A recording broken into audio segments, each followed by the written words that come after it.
Fala pessoal, tudo bem com vocês? Nesse vídeo eu vou falar sobre algumas possibilidades de run fits para nossa defesa. É importante mencionar que run fits podem ser ajustados conforme o pacote, o padrão de alinhamento e a cobertura do campo. Nesse vídeo eu vou trazer uma situação bem específica, que é o pacote 4-2-5 com o padrão de alinhamento One High Safety e a Cover 3 sendo a base defensiva.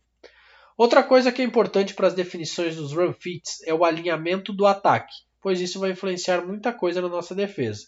Então eu vou trabalhar um padrão bem específico, que é a formação 2x2 spread, ou seja, os 4 recebedores abertos, ok? Dito isso, peço que se inscrevam no meu canal do YouTube, curtam, comentem e compartilhem esse vídeo caso vocês gostem, e também ativem as notificações para ficar por dentro de todo o conteúdo que eu compartilho aqui. Vamos lá! Run fits, basicamente, são as responsabilidades dos defensores em relação ao jogo corrido. Ou seja, a defesa vai definir quem são os force players, os jogadores de suporte e os principais responsáveis pelo tackle na jogada. Nessa situação, nós temos um ataque alinhado em uma formação 2x2. Eu fiz uma disposição básica das peças da nossa defesa, onde um dos safeties baixa, cobrindo um slot, enquanto o nickelback é o responsável por cobrir o outro, tendo os cornerbacks jogando um pouco mais afastados, com um safety ao centro, respeitando o padrão One High, com a cobertura base sendo a Cover 3. Tendo essa base montada, podemos começar a ajustar as funções de cada jogador. Iniciamos com as responsabilidades de Force. Force Player é o jogador responsável por forçar a jogada para dentro do campo, ou seja, ele não pode deixar que o ataque ganhe a lateral. Nesse nosso padrão, os dois jogadores mais laterais com responsabilidades nas zonas underneath serão os encarregados. Em um lado, o safety, no outro, o nickel. Bom, com os force definidos, nós podemos então ver que eles vão sempre jogar a corrida em direção aos linebackers. Com isso, os dois linebackers vão ter responsabilidade direta de tackle. Eles farão ângulo de perseguição correto e aí irão atrás do running back. Agora, indo para o restante da secundária, nós temos os dois corners e o safety alto jogando com responsabilidade de cobertura do campo no deep. Com isso, eles serão definidos como suporte secundário, pois seus primeiros passos, seus steps iniciais, serão em direção ao fundo do campo, justamente por a sua responsabilidade de cover. Porém, ao identificar a corrida, eles atuam como esse suporte secundário. E assim, então, nós temos a base definida dentro desse nosso padrão, certo? Bom, mas a corrida ela pode se desenvolver de diversas formas. Ela pode ser para a direita, para a esquerda ou pelo meio, por dentro da linha ofensiva. E isso vai influenciar diretamente nas responsabilidades desses jogadores. Vamos trabalhar nesse vídeo essas 3 situações. Começamos com uma corrida pelo meio da defesa. Nessa situação, nós teremos uma atuação direta dos dois force players. Eles não podem deixar a corrida espirrar para fora. Naturalmente, eles não vão agredir a linha de scrimmage por fora do slot receiver, pois a corrida vem por dentro. Mas, mesmo assim, a responsabilidade de force é mantida, ou seja, o jogo precisa ser sempre interno a eles.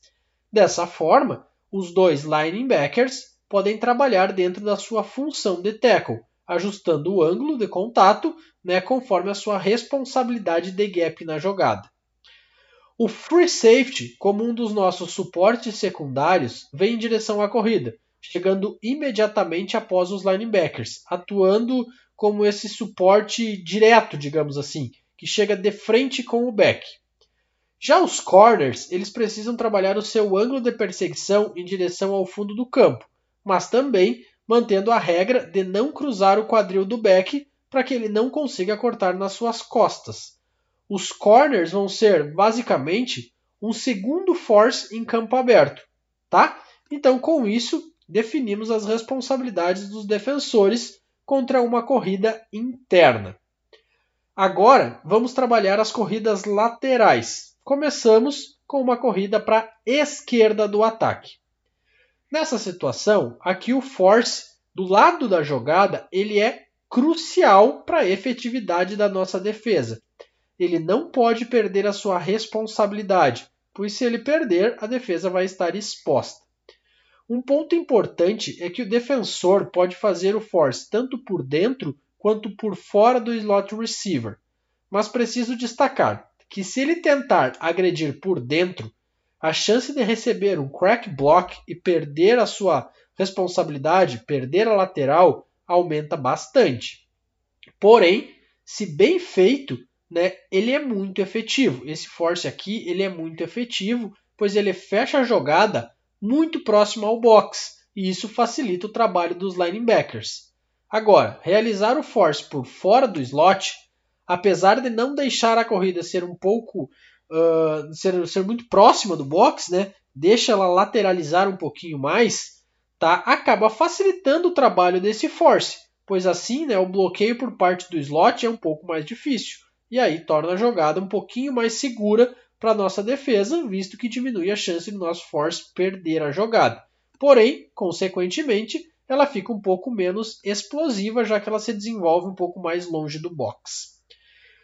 Bom, os nossos dois linebackers eles seguem com responsabilidade de perseguição no quadril do back, para chegar então no tackle. O que muda aqui é o ângulo. O playside linebacker vai movimentar mais na diagonal, para ganhar território e lateralidade, enquanto que o backside aumenta um pouco o ângulo para conseguir acertar o ponto de tackle ao chegar no back. Essa mesma regra vai ser aplicada para o defensive back que atua como force player do outro lado, ou seja, ele não precisa agredir a linha de scrimmage no seu lado quando a corrida é para o outro. O destaque aqui em relação ao force e o linebacker do backside é que nessa situação eles têm responsabilidade em relação ao cutback. Eles não podem, em hipótese alguma, deixar o back voltar no campo e correr nas suas costas, pois é aqui que surgem as maiores corridas do ataque, nas costas do backside. Voltando para o playside, o cornerback ele vai atuar como o nosso suporte.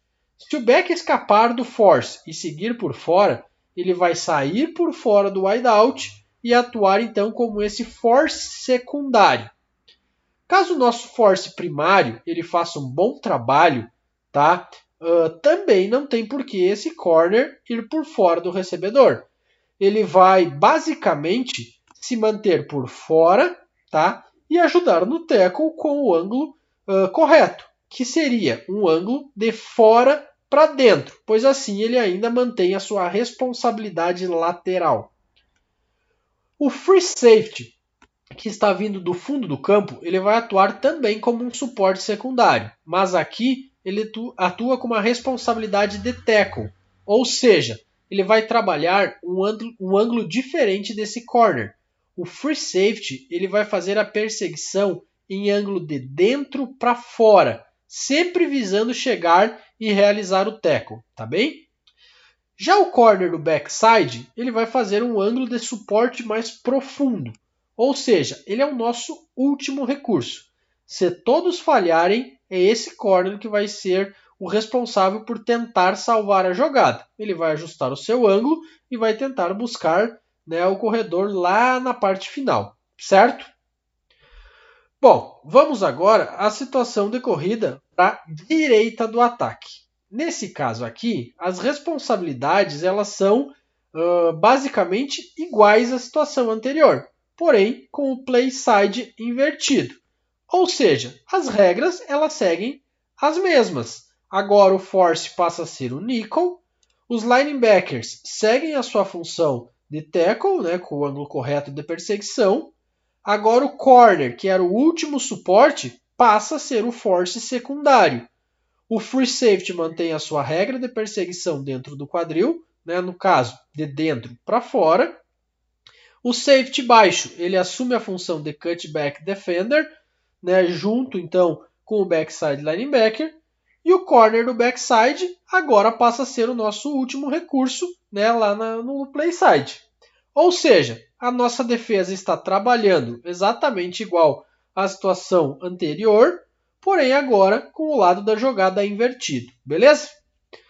Bom, com isso, nós conseguimos ajustar os run fits, ou seja, as responsabilidades em relação ao jogo corrido dos nossos defensores dentro de uma defesa 4-2-5 com padrão de alinhamento One High Safety Cover 3 e contra uma formação ofensiva 2x2 Spread, beleza?